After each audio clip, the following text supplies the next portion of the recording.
Malam hari ini kita akan membahas firman Tuhan, saya berikan judulnya lembah. Karena Tuhan itu Tuhan yang ada di atas gunung dan dia juga Tuhan yang ada di lembah. Dan oleh sebab itu firman Tuhan akan meneguhkan saudara, bukan sekedar waktu saudara senang-senang aja di atas gunung saudara melibatkan Tuhan, tapi di lembah, bahkan di lembah kekelaman sekalipun Tuhan ada di situ dan dia siap menolong saudara. Ujian kehidupan bisa datang kapan saja, ujian kehidupan itu datangnya tidak terduga. Beberapa minggu yang lalu anak saya ujian, bukan ujian, tes bahasa Indonesia, dan dia malam-malam kita tanya udah belajar, dia bilang belum, dan kemudian kita tanya kapan mau belajarnya, dia bilang besok aja Dad di kelas, karena tesnya siang dan bahannya cuma 2 lembar dan gampang sekali, dia bilang gitu. Jadi dia belajar, besoknya waktu saya cek dia bisa. Enak karena dikasih tahu schedule-nya kapan. Kita waktu masih sekolah juga kita dikasih tahu kapan tes atau ujian, kita belajarnya biasanya menit-menit terakhir. Amin, saya amin duluan, amin. Karena saya gitu. Saya dulu tipe yang begitu. Jadi itu ada yang namanya persiapan. Nah, yang namanya ujian kehidupan itu datangnya bisa kapan saja. Jadi berarti saudara harus siap setiap hari. Makanya saya selalu kemanapun saya pergi, saya selalu katakan bahwa hubungan intim sama Tuhan adalah gaya hidup. Nggak bisa jadi keharusan. Keharusan adalah faktor eksternal. Kalau saudara masih mau tahu apakah saudara masih di level itu atau tidak, keharusan, biasanya 3 hal terjadi. Capek, lupa, berontak. Capek, lupa, berontak itu adalah indikasi saudara masih di level keharusan. Tapi kalau sudah jadi gaya hidup, itu akan nagih dari dalam. Saya mau baca firman, saya belum baca firman, saya belum doa, nagih dari dalam, ya. Gaya hidup, lifestyle. Ketika saudara ada di dalam level itu, lama kelamaan bukan sekedar saudara menguasai firman, tapi saudara dikuasai sama firman. Di level itu saudara akan siap menghadapi ujian apapun. Jadi majulah dalam hidup ini dan mulai disiplin dalam hidup ini. Paulus katakan kesengsaraan itu akan dihadapi dengan bermegah, dia katakan. Kemudian dia katakan kesengsaraan hidup itu adalah faktor eksternal, dihadapi dengan yang namanya ketekunan. Ketekunan itu adalah sesuatu yang bisa kita kontrol. Apa itu ketekunan? Sabar dan bertahan. Sabar dan bertahan, itu tekun.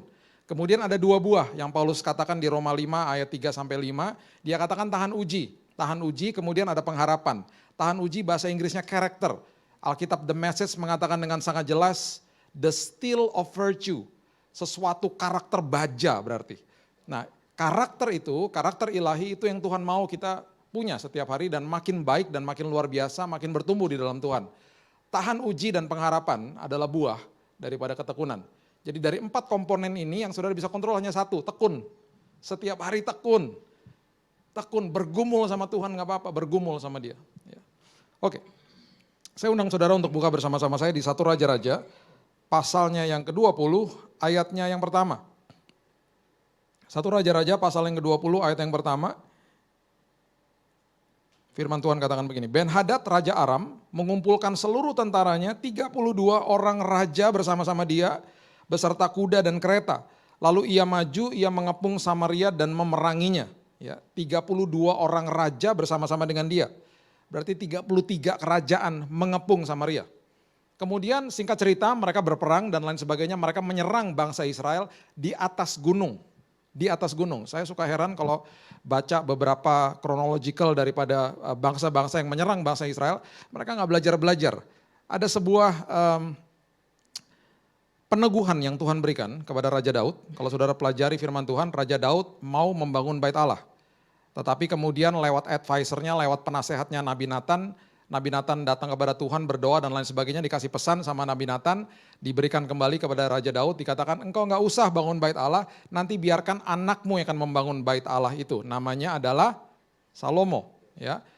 Tapi karena ada inisiatif dari Raja Daud, Tuhan membuat sebuah perjanjian kudus, covenant kepada Raja Daud.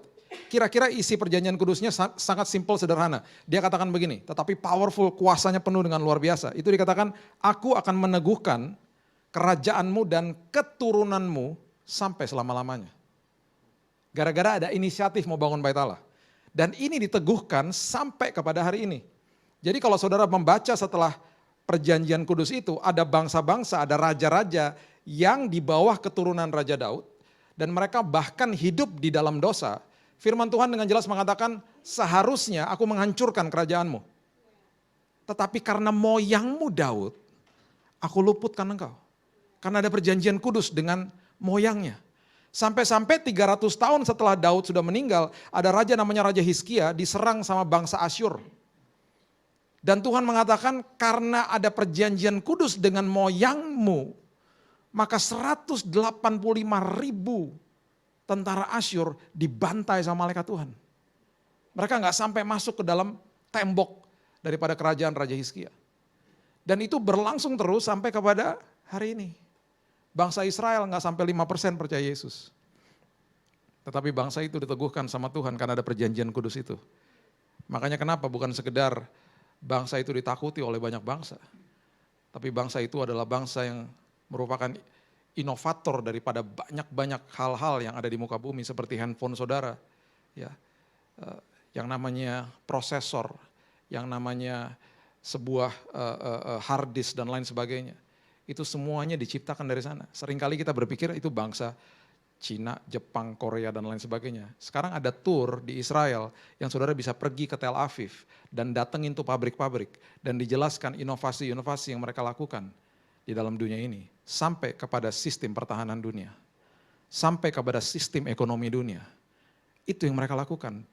Keturunanmu, kerajaanmu akan aku kokohkan sampai selama-lamanya. Kata kokohkan itu katanya bobotnya besar.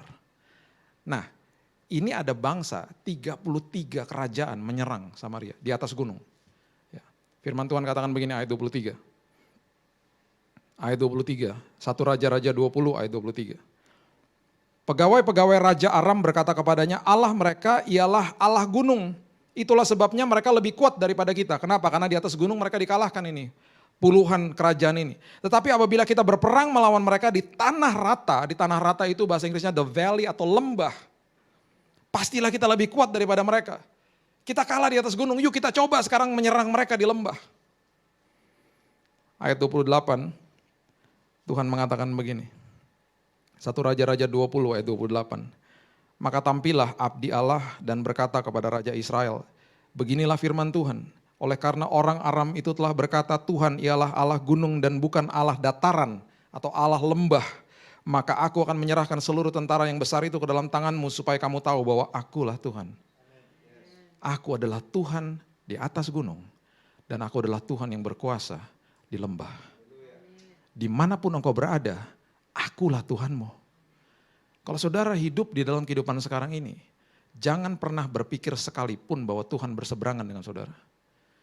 Kasih karunia-Nya, the grace of God, kematian dan kebangkitan di kayu salib, itu yang menyatakan kepada saudara bukan sekedar dosa saudara diampuni.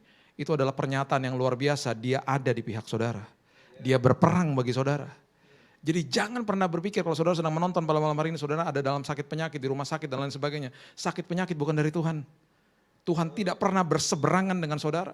Tuhan mau menolong saudara, Tuhan mau menyembuhkan saudara, bahkan kesembuhan itu sudah disiapkan ribuan tahun yang lalu. Saudara hanya perlu percaya kepada Dia. Dan supply-nya Dia yang Dia mau berikan itu Alkitab mengatakan dalam bahasa Inggrisnya abundance dan exceeding. Begitu banyak, begitu besar apa yang Dia mau berikan kepada saudara. Kuncinya hanya satu, percaya. Percaya. Alkitab mengatakan engkau bisa datang ke tahtaku dalam kapan saja waktumu. Aku akan menjawab doa-doamu. Kalau saudara sedang hidup dalam dosa, jangan tunggu sampai saudara mau kudus dulu datang ke gereja. Gak ada orang bersih-bersih sebelum mandi. Ngapain kamu lagi bersih-bersih? Mau ngapain? Mau mandi? Gak ada. Orang yang mandi-mandi aja. Tuhan katakan datang ke tahtaku. Datang ke hadiratku karena aku siap untuk membersihkan engkau. Di dalam perjanjian lama orang-orang seperti ini memang dibunuh, ada api dari surga. Yang membunuh mereka dan banyak orang ketakutan dan sampai hari ini masih banyak orang ketakutan untuk datang kepada Tuhan. Kata sudah selesai, it is finished. Adalah kata yang paling luar biasa di firman Tuhan. Sudah selesai. Ribuan tahun yang lalu, karya yang besar itu sudah selesai. Sekarang saudara diminta untuk menikmatinya. Jangan mau dibohongi sama iblis. Self-talk atau pikiran yang saudara biarkan terjadi dalam hidup saudara. Saudara harus betul-betul berhati-hati. Seseorang yang paling banyak bicara dengan saudara adalah diri saudara sendiri. Dan kalau tidak dipenuhi sama kebenaran firman Tuhan, saudara akan membiarkan kata-kata penuduhan datang dalam hidup saudara. Makanya kenapa orang bunuh diri? Karena ngomong sendiri sama dirinya sendiri. Dan dia membiarkan kebohongan demi kebohongan iblis merasuki hidupnya. Dan lambat laun akhirnya dia mati, membunuh dirinya sendiri. Dan banyak orang yang sebenarnya walaupun masih hidup, masih bernafas, tapi sudah mati di dalamnya karena apa? Stres. Padahal Tuhan mau kasih sesuatu yang luar biasa dalam hidup kita. Tidak ada lagi penuduhan, Roma 8 ayat yang pertama, tidak ada lagi penghukuman, there is no condemnation, tidak ada lagi rasa khawatir, tidak ada rasa takut, dan tidak ada lagi yang namanya stres dalam Tuhan. Klaim janji Tuhan, Tuhan siap untuk memberikan saudara yang namanya sukacita, damai sejahtera, dan hikmat untuk melakukan hidup ini. Saudara, saya akan bagikan kepada saudara 4 lembah yang kita mungkin sudah pernah lewati, atau mungkin saudara sedang lewati, dan mungkin saudara akan lewati dalam hidup saudara. Supaya saudara mengerti bahwa Tuhan adalah Tuhan yang berkuasa atas hidup saudara. Ulangan pasal yang ke-11 ayat yang ke-11 mengatakan begini. Ulangan pasal yang ke-11 ayat yang ke-11. Tetapi negeri kemana kamu pergi untuk mendudukinya, apapun janji Tuhan, apapun keindahan hidup, apapun yang namanya sebuah tanah perjanjian, itu ialah negeri yang bergunung-gunung dan berlembah-lembah. Bergunung-gunung dan berlembah-lembah yang mendapat air sebanyak hujan yang turun dari langit. Jadi dalam kehidupan ini selalu ada gunung, selalu ada lembah. Selalu ada momen-momen di mana kita di atas gunung, kita merasa semuanya baik-baik saja. Ada momen di mana saudara sedang diuji sama Tuhan supaya karakter saudara makin serupa seperti dia. Perjalanan hidup selalu penuh dengan gunung dan lembah. Dan firman Tuhan pada malam hari ini mengatakan kepada saudara, Tuhan yang berkuasa di semua aspek hidup saudara. Lembah yang pertama, buka bersama-sama saya di Kejadian pasal yang ke-14 ayat yang ke-10. Lembah yang pertama bernama lembah Sidim. Ini adalah lambang daripada kejatuhan manusia. Atau manusia sedang hidup di dalam dosa. Atau keterikatan dosa. Lembah Sidim. Kejadian 14 ayat 8 mengatakan di lembah Sidim itu di mana-mana ada sumur aspal, a slimy tar pit bahasa Inggrisnya. Jadi itu betul-betul sumur yang panas, lengket, dan bisa melukai orang di sana. Ketika Raja Sodom dan Raja Gomora melarikan diri, jatuhlah mereka ke dalamnya dan orang-orang yang masih tinggal hidup melarikan diri ke pegunungan. Lembah Sidim adalah lambang daripada kejatuhan manusia. Mungkin saudara sedang ada keterikatan dosa, sedang hidup dalam dosa, saudara malu. Saudara takut, bahkan takut menghadapi Tuhan. Kabar baik bagi saudara, kasih karunia Tuhan cukup bagi hidup saudara. Jangan mempermainkan darah Kristus yang begitu mahal harganya. Saudara harus pun mengerti bahwa di dalam Tuhan tidak ada lagi penuduhan, tidak ada lagi penghakiman di dalam Tuhan. Tetapi selalu ada akibat dosa. Jangan pernah berpikir, saya banyak sekali dapat inbox di dalam sosial media saya dan lain sebagainya. Orang banyak bertanya, Pak, apakah masih ada kutuk keturunan? Apakah masih ada kutuk di dalam Tuhan? Apakah Tuhan menghukum saya dan lain sebagainya? Sekali lagi, kata sudah selesai adalah kata yang menutup semuanya itu. Lembaran baru diberikan dalam hidup saudara. Tidak ada lagi kutuk di dalam Tuhan. Nah, yang saudara harus perhatikan dengan betul bahwa kehidupan itu selalu memang ada akibatnya. Akibat dosa tetap ada. Ada anak 21 tahun datang kepada saya nangis-nangis bilang, Pak, tolong doakan saya karena pacar saya hamil. Orang belum pada tahu, tolong doakan Pak. Bapak percayakan Yesus penuh dengan mujizat? Betul. Bapak percayakan Yesus tidak akan mempermalukan anak-anaknya? Betul. Bapak percayakan Yesus selalu mempunyai rancangan yang indah bagi anak-anaknya? Betul. Oleh sebab itu Pak, mari kita bersepakat, kita berdoa. Mujizat pasti terjadi. Mujizat apa? Saya bilang gitu. Mujizat Pak, pasti terjadi besok pagi kalau pacar saya bangun Pak, hamilnya hilang dalam nama Tuhan Yesus. Hampir saya jitak kepalanya. Doa orang putus asa. Akhirnya ketahuan, akhirnya di umur yang sangat muda mereka harus menikah. Dan dalam 3, 4, 5 tahun pertama pernikahan mereka mengalami kesulitan ekonomi yang luar biasa. Itu bukan hukuman Tuhan, itu akibat dosa. Itu karena ulahmu sendiri. Apakah kasih karunia Tuhan cukup bagimu? Cukup.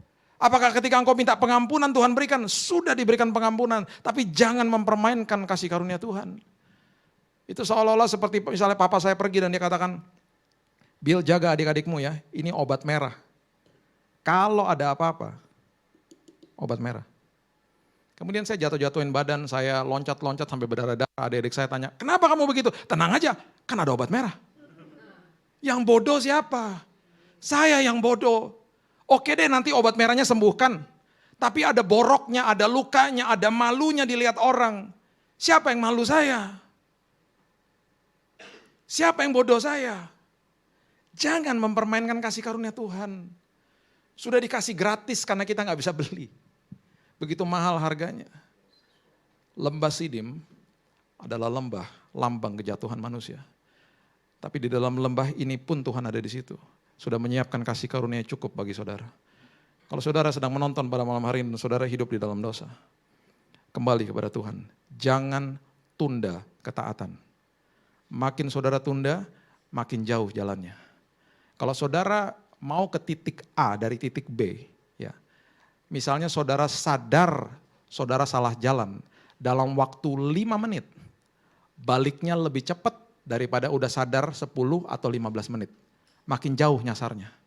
Makanya jangan pernah tunda ketaatan. Jangan pernah tunda ketaatan. Sadar dan bertobatlah, firman Tuhan katakan. Sadar, bertobatlah. Naik bus, saudara tahu bahwa ini jalannya salah, sadar, ya turun dari busnya, ganti bus yang lain. Salah ya, salah arah ya, ya wes nggak apa-apa di sini aja. Ya bablas nanti semuanya. Sadar dan bertobatlah. Lembah yang kedua adalah lembah Eskol namanya. Lembah Eskol adalah lambang daripada sebuah pilihan manusia. Kita diperhadapkan dengan pilihan setiap hari. Ratusan pilihan dalam hidup saudara setiap hari. Dari pagi sampai malam saudara diperhadapkan dengan beratus-ratus keputusan. Setiap hari Roh Kudus berbicara di hati saudara. Setiap hari iblis pun akan mengganggu pikiran saudara. Karena itu satu-satunya akses yang dia punya. Dan dua-dua suara ini ketemu yang dinamakan hati nurani. Yang mengambil keputusan di hati nurani bukan iblis, bukan Tuhan. Saudara dan saya. Dari pagi sampai malam. Kita diperhadapkan dengan pilihan demi pilihan. Bilangan pasal yang ke-13, ayatnya yang ke-23. Maksud saya ayat yang ke-27 mengatakan begini. Bilangan 13 ayat yang ke-27 mengatakan begini. Mereka menceritakan kepadanya, kami sudah masuk ke negeri kemana kau suruh kami. Dan memang negeri itu berlimpah-limpah susu dan madunya dan inilah hasilnya.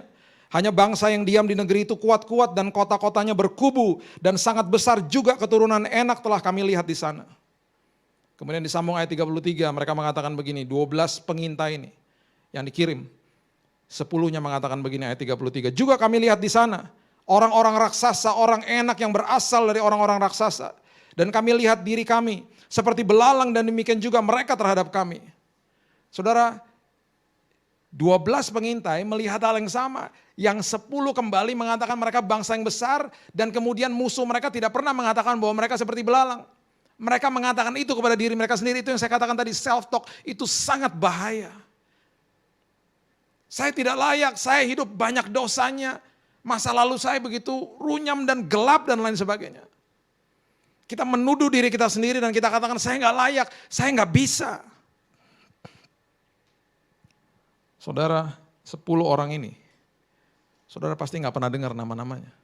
Safat, Galdi, Palti, Nafbi. Ini adalah nama dari 10 pengintai. Dan nama-nama ini ada di Alkitab saudara. Tapi saudara pasti nggak pernah dengar namanya karena mereka bukan pembuat sejarah. Mereka bukan history maker. Mereka mati dan mereka tidak pernah masuk ke tanah perjanjian. Tapi ada 2 orang yang sampai hari ini saudara mendokumentasikan namanya. Bahkan saudara memberikan nama itu kepada keturunan saudara. Joshua dan Kaleb. Karena 2 orang ini melihat hal yang sama. Mereka katakan memang mereka bangsa yang besar. Tapi Tuhan saya lebih besar. Mereka bangsa yang besar, tapi Tuhan saya dahsyat. Memang penyakit saya mengerikan, saya divonis mati, tapi Tuhan saya lebih besar. Memang hutang yang di depan mata saya besar, tapi Tuhan saya lebih besar. Memang masalah keluargaku berat bertahun-tahun. Tapi aku mau tekun, aku mau sabar, aku mau bergumul sama Tuhan. Karena Engkau lebih besar daripada apapun yang aku hadapi. Aku tidak akan nyerah Tuhan. Aku akan bergumul Tuhan. Saudara, 2 orang ini akhirnya membuat sejarah yang luar biasa. Dan akhirnya karena sebuah pilihan, perspektif ilahi yang mereka lihat. Sebuah kebangkitan dari sebuah bangsa terjadi karena 2 orang ini. Saudara, kita selalu menghadapi banyak masalah dalam hidup ini. Dan itu adalah bagian dari hidup. Saudara tidak akan pernah bisa menghalau yang namanya kesulitan hidup. Itu menjadi bagian di dalam dunia yang sudah jatuh ini. Tapi saya mau berikan sebuah pernyataan kepada saudara pada malam hari ini. Tuhan saudara dan Tuhan saya lebih besar dari segala-galanya. Tuhan kita dahsyat saudara. Tuhan kita adalah Tuhan yang sudah memberikan kesembuhan, sudah memberikan pemulihan, sudah memberikan berkat yang luar biasa ribuan tahun yang lalu. Ketika kata itu sudah mengatakan, dia katakan sudah selesai. Sudah selesai. Lembah yang ketiga adalah lembah, yaitu lambang daripada sebuah ketakutan. Lembah ini yang dinamakan lembah Elah. Saudara sudah sering membaca, mendengar, melihat dramanya, yaitu cerita tentang Daud dan Goliat. Ada sebuah kata, sebuah perkataan yang keluar dari mulut sang bocah yang mengubah sejarah daripada peperangan ini pada saat itu. Daud adalah bocah 19 tahun yang disuruh sama papanya bawa roti dan keju ke medan pertempuran. Roti buat kakak-kakaknya, keju buat prajurit-prajurit di sana. Siapa yang suka roti sama keju?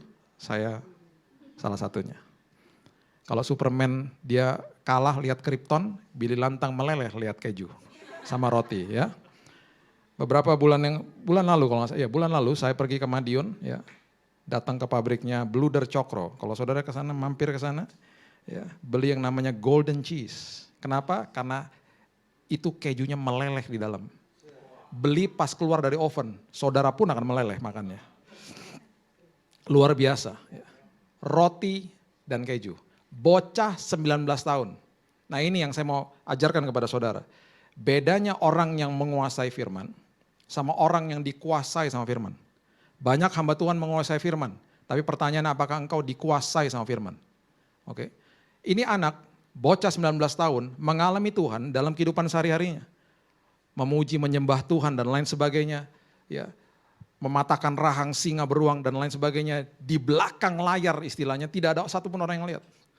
Tapi hidupnya menghidupi firman Tuhan. Bocah ini disuruh bawa bekal, datang ke medan pertempuran, ke lembah Elah, dia nggak tahu apa yang terjadi, padahal di situ sudah terjadi kecemasan, ketakutan yang luar biasa. Karena Goliat mengatakan, nggak usah bertempur lah, satu sama satu aja sama saya. Kalau kamu kalah, aku akan menyembahmu, kalau kamu yang kalah, aku menyembahmu, kalau aku kalah, engkau menyembah aku. Terjadi kecemasan sampai firman Tuhan katakan Raja Saul pun cemas. Kucruk-kucruk datang ke lembah Elah dan dia lihat gitu ya, ini apa sih? Semua orang lagi dalam keadaan yang sangat-sangat gentar, takut dan kemudian mungkin ada yang gemeteran lihat raksasa yang sebesar itu. Kemudian ada sebuah pernyataan daripada bocah ini yang sebenarnya bangsa Israel pun sudah tahu. Mereka sudah tahu, kebanyakan dari kita juga, iya sih saya juga tahu tuh firman Tuhan seperti itu. Pernah ditulis, saya pernah dengar khotbahnya, saya sering dengar ayatnya. Tapi karena hidupnya tidak dikuasai sama firman, jadi seperti mereka ketakutan. 1 Samuel 17, ayat yang ke-26 adalah pernyataan seorang bocah 19 tahun yang mengubah sejarah bangsa Israel pada saat itu. Dia mengatakan begini, 1 Samuel 17 ayat 26. Lalu berkatalah Daud kepada orang-orang yang berdiri di dekatnya, apakah yang akan dilakukan kepada orang yang mengalahkan orang Filistin itu dan yang menghindarkan cemooh dari Israel? Siapakah orang Filistin yang tak bersunat ini sampai ia berani mencemooh barisan daripada Allah yang hidup? Orang yang tak bersunat pada saat itu adalah orang yang tidak akan bisa menang melawan bangsa Israel. Karena orang yang bersunat dan tak bersunat itu adalah lambang daripada urapan Tuhan ada di atasnya atau tidak. Orang yang tak bersunat adalah orang yang saat itu lambang daripada orang yang tidak mempunyai urapan Tuhan. Dan itu diketahui dan itu bangsa Israel tahu tentang hal itu. Musuh mereka adalah orang-orang yang tak bersunat. Jadi dia datang dia bilang begini, itu kan orang gak bersunat. Mereka juga tahu pernyataan itu, mereka tahu kebenaran itu. Gara-gara dia bicara seperti itu, bahkan pertamanya mungkin banyak orang yang mengatakan kepada dia, siapa sih ini bocah? Sampai kakaknya bilang, ngapain kamu datang sini, pulang sana. Itu terdengar sama beberapa prajurit atau beberapa orang di sana sampai mereka sampaikan kepada raja. Itu kata itu bocah benar juga loh. Dan raja mungkin berpikir, ya benar juga sih. Sampai mungkin mereka akhirnya pengen mendengar sebuah penegasan lagi. Dipanggil tuh bocah berhadapan dengan Raja Saul. Dan terjadilah audiensi di depan raja, dia mulai berkhotbah, dia mulai katakan, saya ini mematahkan rahang binatang-binatang, dan bagi saya binatang itu sama aja seperti dia. Tidak bersunat dan pasti kalah sama kita. Raja juga tahu kebenaran ini. Beda orang yang bicara sekedar ngerti sama orang ngerti firman, atau orang yang dikuasai sama firman itu beda.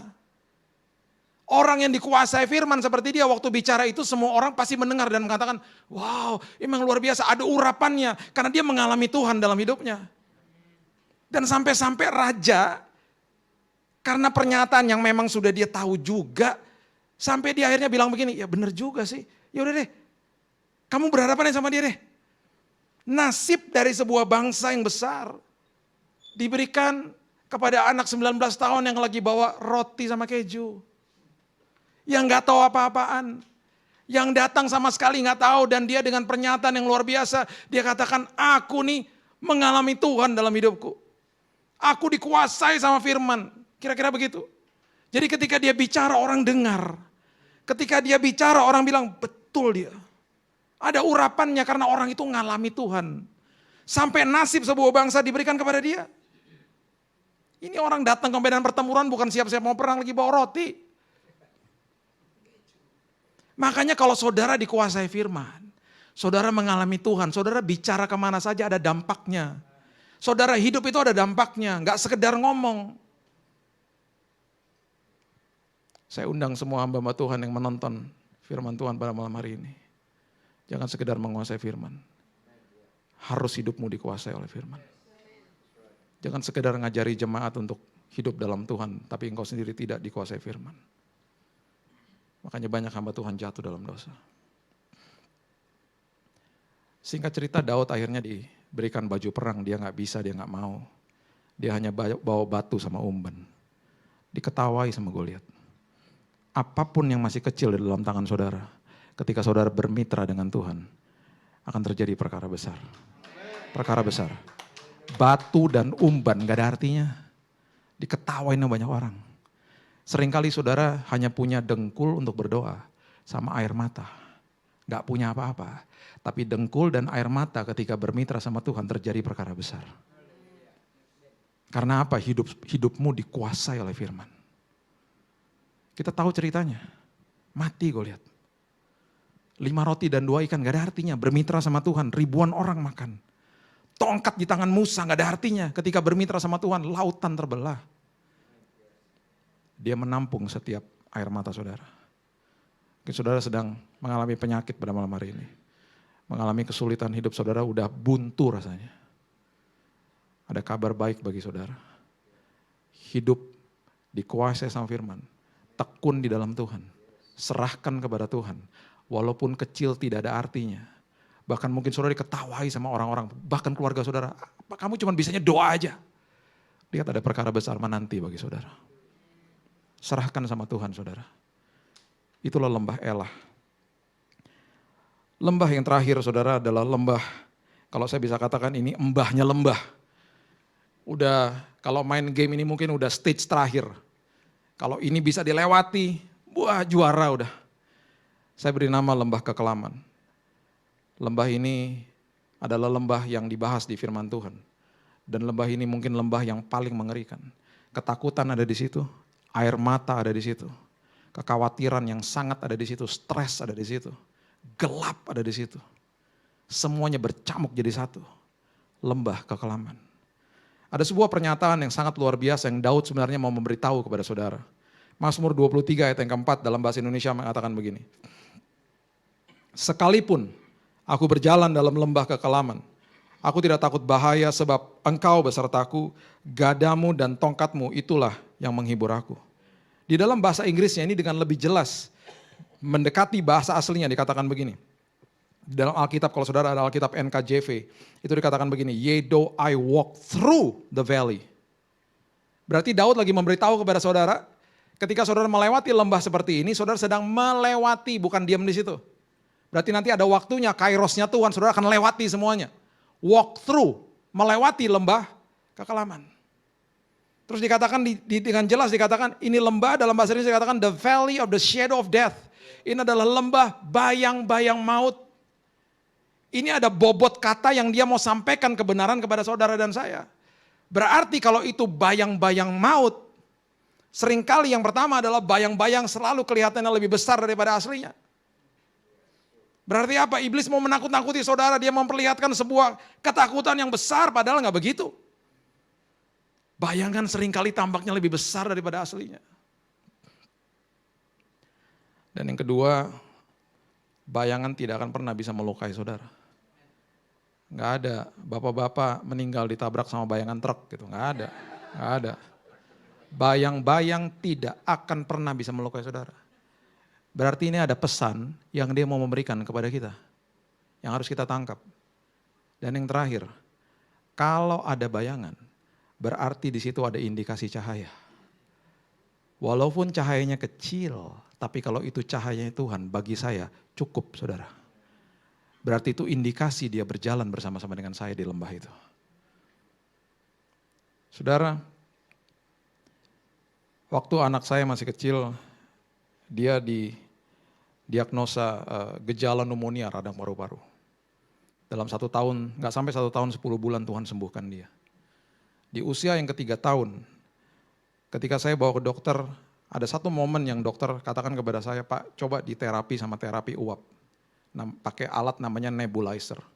Jadi alat itu dikasih obat, kemudian dipasang dan dia ketika dihirup, ditaruh di hidung gitu ya sama mulut. Ketika dihirup tuh ada obatnya, ada rasa mintnya. Saya pernah coba juga, rasanya enak dan bisa melegakan pernafasan. Waktu datang ke rumah sakit, dokter katakan, Pak, anak bapak digendongnya sama bapak aja yang pakein nebulizernya. Itu uap itu, alat uap itu bapak aja yang pasangin di mukanya dia, biar dia rasanya nyaman. Kalau bapak yang gendong dia, taruh di pangkuan bapak. Waktu pertama saya taruh di pangkuan saya, dan dia mulai melihat saya mulai memegang alat itu. Uapnya sudah mulai keluar. Dia sudah mulai gak suka, dia sudah mulai tangannya beginin tangan saya. 3 tahun, badannya masih sangat kecil. Dia mulai halau tangan saya. Dia mulai bilang, no, daddy no. Saya bilang, sayang, pakai ya, karena nanti malam kamu pasti tidur nyenyak. Kalau pakai ini. Dia mulai pegang tangan saya, dia mulai halau tangan saya. Di beberapa menit kemudian, karena dia terus meronta dan dia mulai terus menolak. Mau tidak mau saya harus pegang tangannya. Dengan tangan saya, 1 tangan saya bisa pegang 2 tangannya. Dan kekuatan saya berkali-kali lebih kuat dari dia. Tangannya gak bisa gerak. Dan ketika tangannya gak bisa gerak, dia mulai nangis. Dia mulai teriak, Daddy no, no. Dan saya paksa, saya masukkan itu dan saya taruh di mukanya. Saya nangis. Saya nggak tega lihat dia. Tapi saya tahu itu ketika dia pakai itu, malam itu pasti dia tidur enak. Jadi mau nggak mau saya pakai dan saya terus bisikan di telinganya. It's okay. Gak apa-apa nanti kamu bisa tidur enak nak. Seringkali kita bergumul sama Tuhan, kita bilang, Tuhan tidak, Tuhan aku nggak mau, Tuhan aku nggak mau. Cepat Tuhan, halau ini semua masalah daripada aku nggak tahan Tuhan. Di titik di mana akhirnya dia sudah tidak kuat lagi bergumul dengan saya. Dia terkulai dan dia tertidur di pangkuan saya. Di saat itu, saya bisikan di telinganya, I love you. I love you. Semuanya pasti oke. Semuanya pasti baik. Saudara yang ada di tempat ini dan saudara yang sedang menonton. Bergumulah bersama Tuhan. Permintaan saya cuma satu. Jangan pernah tinggalkan Yesus. Jangan pernah tinggalkan Yesus. Saudara mau bergumul, saudara mau menangis, mau berteriak, silakan. Jangan pernah tinggalkan dia. Karena di kairosnya dia, di waktunya dia, saudara tidak pernah tahu, saudara tidak akan pernah bisa memaksakan waktunya Tuhan. Dan ketika waktunya Tuhan datang, saudara tidak bisa stop.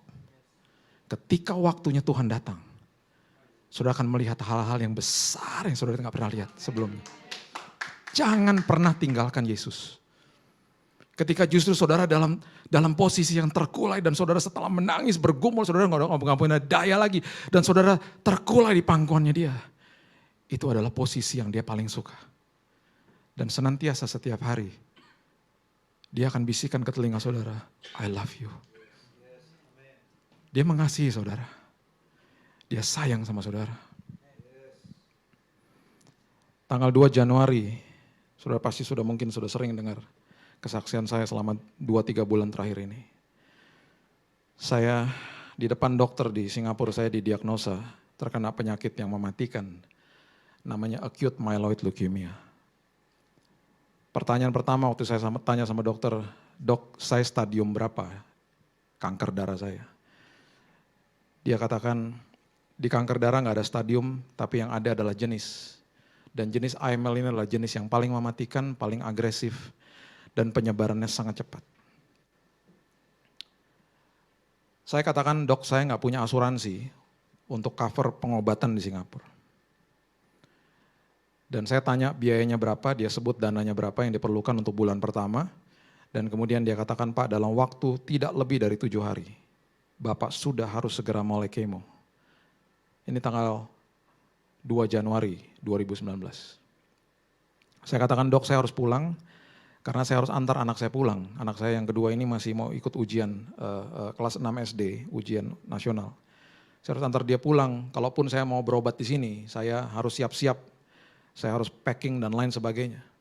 Jadi saya minta izin pulang, dia bilang oke, Bapak pulang, tapi dalam hitungan harian Bapak segera mulai, kalau nggak mulai di Jakarta, mulai di sini. Waktu saya pulang, itu yang saya katakan kepada banyak orang, saya melewati yang namanya lembah kekelaman. Lembah yang betul-betul kanan kiri saya gelap. Dan itu ujian datangnya yang saya katakan tadi, tiba-tiba. Saya didiagnosa tanggal 2, saya kolaps di kamar mandi itu tanggal 10 Desember. Itu mulai ada indikasi saya sakit dan tanggal 2 saya dikasih diagnosanya setelah dites. 2 permintaan saya kepada Tuhan waktu saya pulang. Saya bilang, Tuhan saya tidak akan minta sama manusia. Saya bicara soal dana ya. Saya tidak akan minta sama manusia. Saya bilang, Tuhan, saya kalau berdoa panggil dia Daddy Dad, aku nggak punya asuransi yang bisa cover aku di Singapura.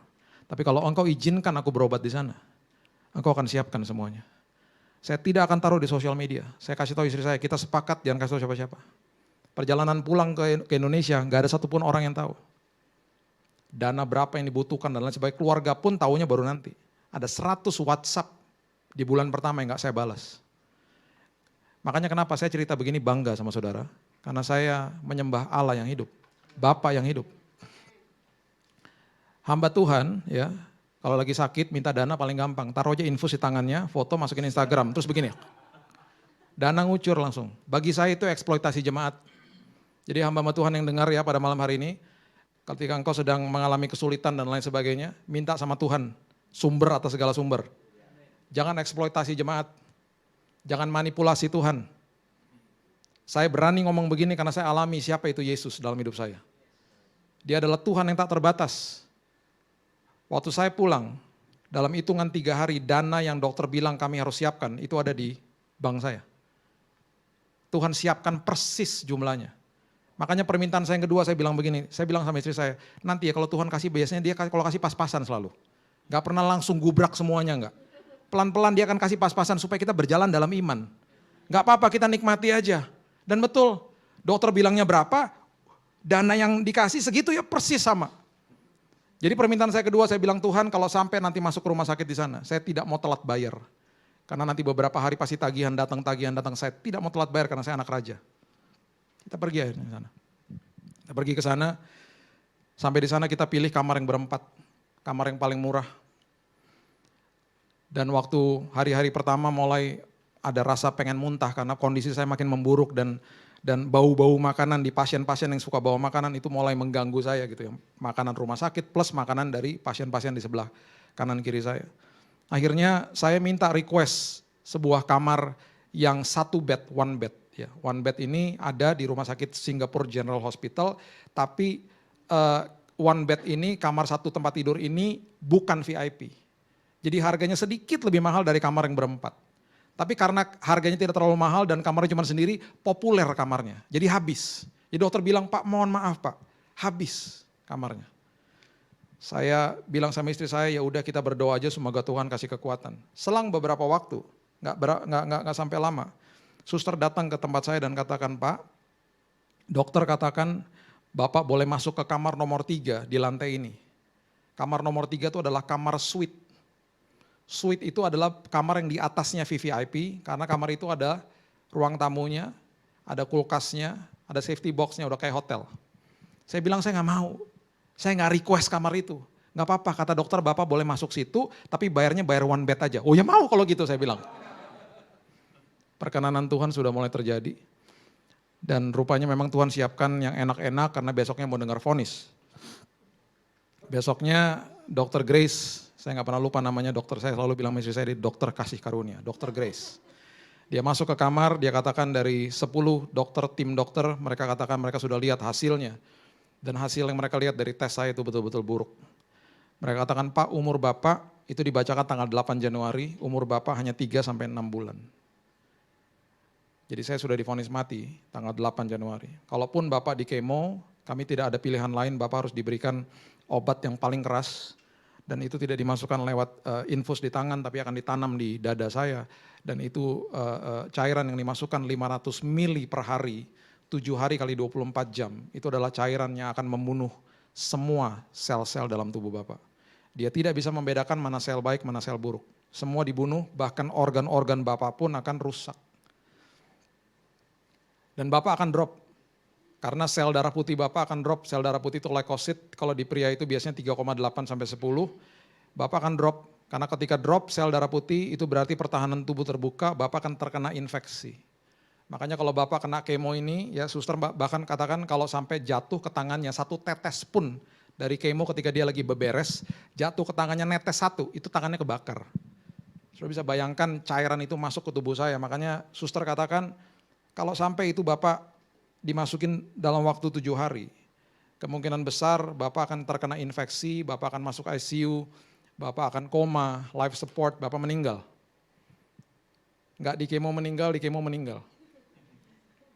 Jadi waktu dia keluar, dia setelah membaca itu semuanya, dia sempat sebelum dia selesai dia kasih sebuah pernyataan, kami harus tanda tangan supaya terjadi apa-apa. Kalau terjadi apa-apa kami tidak tuntut rumah sakit. Setelah selesai dia keluar, besoknya langsung segera dimulai pengobatannya. Ada doa-doa yang Tuhan langsung jawab, ada doa-doa yang Tuhan tidak langsung jawab, tapi Tuhan beserta dengan kita semuanya. Supaya menunjukkan siapa dia. Saya terkena infeksi, saya sempat merasakan dari leher ke bawah ini menggigil kedinginan, selimut sampai 3 lapis, AC sudah dimatikan, tetap menggigil kedinginan, tapi di kepala saya ini 40 derajat dan seperti mau pecah karena begitu panasnya di kepala saya. Jadi karena ini pertahanan tubuh sudah hilang. Leukosit saya darah putih itu yang saya katakan tadi biasanya level normal 3,8 sampai 10, saya di 0,03. Jadi kalau di istilah medisnya itu virtually nothing, udah hampir nggak ada udah. Di level itu biasanya mati orang. 0,03. Virus, bakteri merajalela, kena infeksi perut, kena infeksi di paru-paru, sampai harus dikeluarkan cairannya dan lain sebagainya. Saat itu, dokter sudah standby mau masukin saya di ICU. Istri saya sudah cekokin saya perjamuan dan dia sudah dalam hatinya, dia katakan kepada saya, dia sudah seperti siap untuk kehilangan saya. Dia siap-siap, dia sudah nangis dan dia merasa bahwa saat itu saya sudah akan meninggal. Mata saya sudah putih ketika bicara dengan dia dan betul-betul saya kolaps. Saya hilang. Saat itu dia sempat teriakin di telinga saya, jangan lupa perkatakan Mazmur 91. Saya, satu hal yang saya ingat, saya udah gak bisa ngapa-ngapain, saya cuma bisa bahasa roh di dalam hati saya. Kemudian saya hilang. Dokter sudah siap-siap mau bawa saya dan lain sebagainya, dalam 10 menit saya bangkit, saya bangun, dalam kondisi yang badan saya keringetan seperti orang mandi. Basah tempat tidurnya. Dan langsung ketika dites di alatnya, suhu badan saya turun sampai 36,8 dalam waktu yang relatif cukup cepat. Dan dokter memantau itu sampai malam hari. Saya tidak pernah masuk ICU. Dari awal sampai akhir saya tidak pernah masuk ICU. Tapi besok-besoknya saya berdoa, Tuhan, terima kasih buat penyertaan-Mu. Tapi ngeri banget Tuhan itu kemarin. Tiba-tiba ada suara di sini bilang, gak apa-apa, makin ngeri, makin heboh nanti kesaksiannya. Ya udahlah Tuhan, jangan gitu-gitu terus lah. Tapi ketika saya bicara begini, saudara kan melihat kebesaran Tuhan yang luar biasa. Dan akhirnya, singkat cerita, bill tagihan rumah sakit membengkak sampai hampir tiga kali lipat. Dan di akhir bulan ketika kami cek semuanya terbayar lunas. Tidak pernah telat. Tuhan mengirimkan 80 orang ke rumah sakit yang tidak pernah kami undang. Mungkin sepertiganya kami nggak pernah tahu datang dari mana, kami nggak kenal, datang sendiri. Ada orang-orang dari gereja lokal dan lain sebagainya, ada yang langsung ke bisnis office dan lain sebagainya. Bahkan kami ketika pulang dari Singapura pun bawa uang lebih, kelebihan bayar.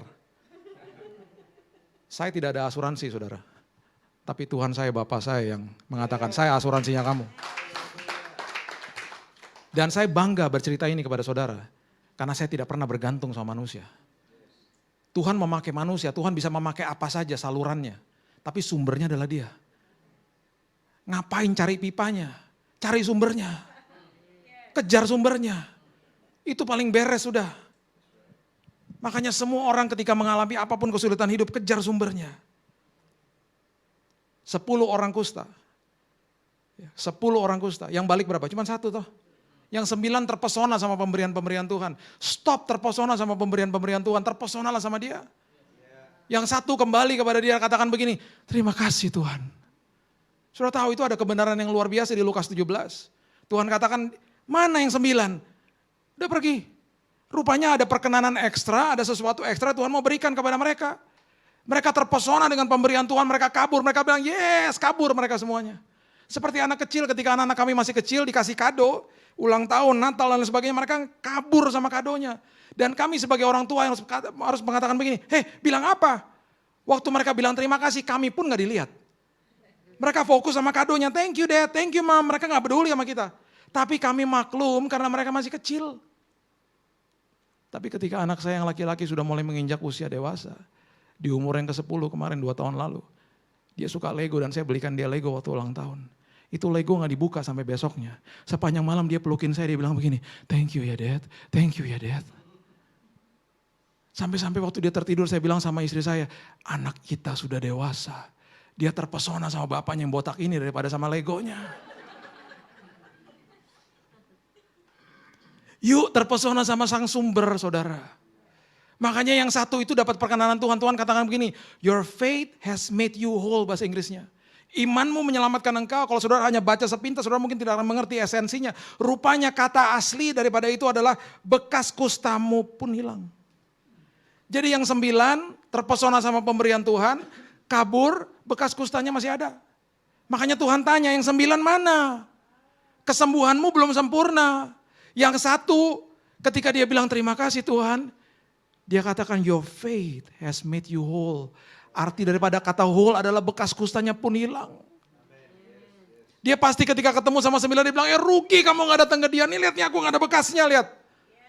Dia adalah satu-satunya orang yang disembuhkan dan orang tidak akan pernah tahu dia bekas pengidap kusta. Yang 9 masih tahu, bekas kusta ya. Makanya terpesonalah sama Yesus. Banyak perkara-perkara besar dia mau berikan kepada saudara. Bergantung sama dia. Akhirnya di bulan Februari, ketika saya dites lagi, dalam 2 hari dokter minta saya datang ke kantornya. Dia katakan, Pak, kami tidak menemukan 1 sel kanker dalam tubuh Bapak. Hilang Pak, hilang. Kemarin setelah selesai perawatan, saya harus ikut perawatan 2 kali di Singapura dan 2 kali di Indonesia. Dengan setelah itu dosisnya, obatnya jauh lebih ringan. Hanya beberapa hari, beberapa minggu saya, 2 minggu saja hanya di rumah sakit. Di bulan Mei selesai semuanya, bulan Juni ada tes yang terakhir. Dia mau pastikan. Dan di tes yang terakhir itu dia katakan bukan sekedar sel kanker tidak ditemukan, tapi indikasi ada sel kanker pun tidak ada. Sampai-sampai dia katakan there is no further treatment, tidak ada lagi perawatan apapun, bahkan obat pun tidak ada. Dokter katakan bersih total. Banyak orang yang mengalami sakit seperti saya. Banyak yang tidak hidup. Banyak yang meninggal. Karena ini adalah jenis kanker darah yang paling mematikan. Jadi kalau saya berdiri di sini, saya berhadapan dengan saudara, saudara menonton saya pada malam hari ini semuanya karena kebesaran Tuhan. Dan Tuhan saya, yang menolong saya, kabar baik bagi saudara adalah Tuhan saudara juga. Bapak saya adalah Bapak saudara juga. Dia gak pilih kasih. Jadi pada malam hari ini kalau ada saudara yang menonton, sedang berbaring di rumah sakit, di rumah, mengalami sakit, penyakit dan lain sebagainya. Atau saudara sedang menonton ini, menontonnya bukan live, saudara sudah nonton ini sudah recording. Tuhan menembus waktunya manusia. Walaupun saudara menonton ini recording pun beberapa hari lagi setelah ini, kesembuhan bisa terjadi sama saudara pada saat ini juga. Percaya, karena kairosnya Tuhan, Tuhan menembus kronosnya manusia. Dan kesembuhan yang dia siapkan bagi saudara itu berlimpah, saudara. Berlimpah. Bergantung kepada dia. Apapun yang saudara lewati, apapun kegelapan lembah apapun, dia ada di situ. Sebagai penutup saya mau beritahu kepada saudara, saya berjalan di dalam lembah itu. Kanan kiri saya gelap. Ada yang meninggal kamar sebelah meninggal, ada yang istilah di rumah sakit code blue, itu berarti emergency, orangnya sudah sekarat, harus dibawa dilarikan ke UGD, mungkin ICU dan lain sebagainya. Ada yang sampai mau bunuh diri, mau loncat dari lantai 7 karena kesakitan yang luar biasa. Ada keluarga-keluarga yang tiba-tiba menangis, itu di lantai saya dengar itu semuanya. Kanan kiri saya gelap, tapi tidak pernah sehari pun saya berjalan di dalam kegelapan. Karena ada cahayanya Tuhan yang cukup bagi saya. Makanya Daud mengatakan itu hanya bayang-bayang. Ketika itu ada bayang-bayang, itu berarti ada indikasi cahaya di situ. Dan cahaya itu walaupun tidak pernah saya dikasih lampu sorot untuk lihat ujungnya, tapi bagi saya cahaya yang cukup bagi hari lepas hari, itu sudah cukup bagi saya. Cukup bagi saudara. Tuhan kita besar, saudara. Mari kita tundukkan kepala, kita berdoa. Terima kasih Tuhan. Terima kasih Tuhan. Terima kasih. Bapak, terima kasih buat malam yang indah ini Tuhan.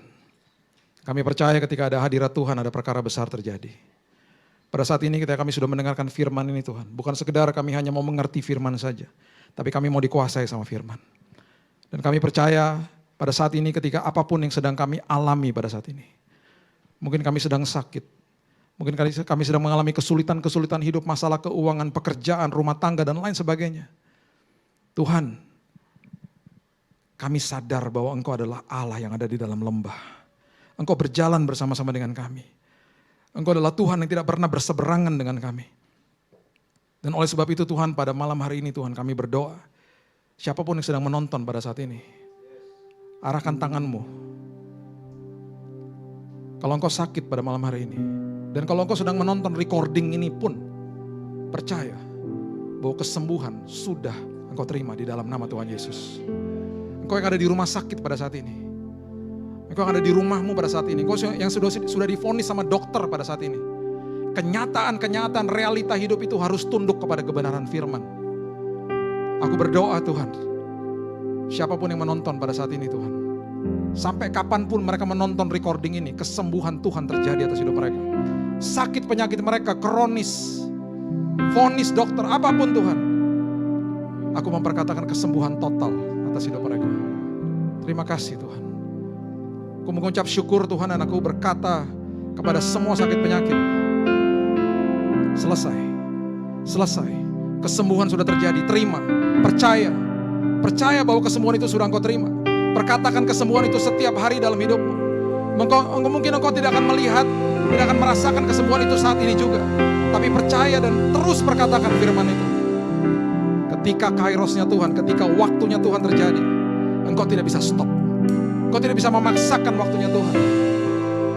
Tapi percaya kepada Tuhan. Kesembuhan sudah engkau terima. Pemulihan keluarga sudah engkau terima. Mungkin suamimu, istrimu sedang tidak di rumah pada saat ini. Engkau berdoa bagi anakmu mungkin sudah tidak pulang. Perkatakan firman Tuhan. Realita hidup harus tunduk kepada kebenaran firman. Keluargamu dipulihkan. Masalah keuanganmu dipulihkan Tuhan. Terima. Terima kebenaran firman. Terima mujizat Tuhan. Pada saat ini juga di dalam nama Tuhan Yesus. Ketika kau harus bergumul bersama dengan dia. Ingat wanita pendarahan itu, dia bergumul. Dia yang memegang jubahnya Tuhan. Dan pada saat itu Yesus katakan, ada kuasa yang keluar dari diriku.